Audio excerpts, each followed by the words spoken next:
Il gruppo consiliare della Democrazia Cristiana al Comune di Agrigento, formato dai consiglieri Vitellaro, Zicari, Bongiovì e Spataro, intervengono sull'azzeramento della Giunta. È una vittoria politica, sostengono, di cui rivendiamo una considerevole parte.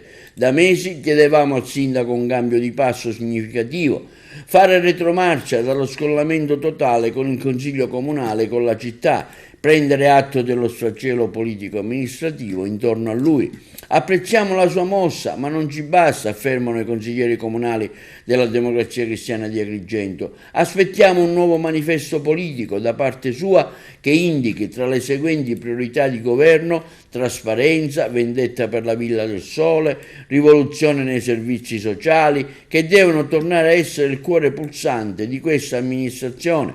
Chiarezza sul progetto di gestione rifiuti e sui rapporti con l'AICA e la gestione della crisi idrica, rimboschimento delle aree verdi, del piazzale Rosselli con annesso parcheggio e di quello Icori da salvare dalla totale incuria.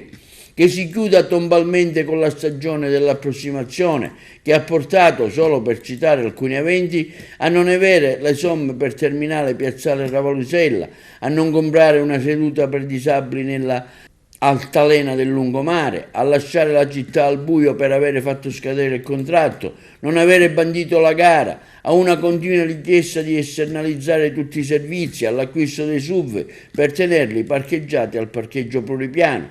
Che il sindaco dimostri il suo valore esponendo un nuovo manifesto politico, o se non è questo il senso della sua mossa, che si dimetta. Questo quanto chiesto dai consiglieri Vitellaro, Zicari, Bongiovì e Spataro del Consiglio Comunale di Agrigento, Democrazia Cristiana.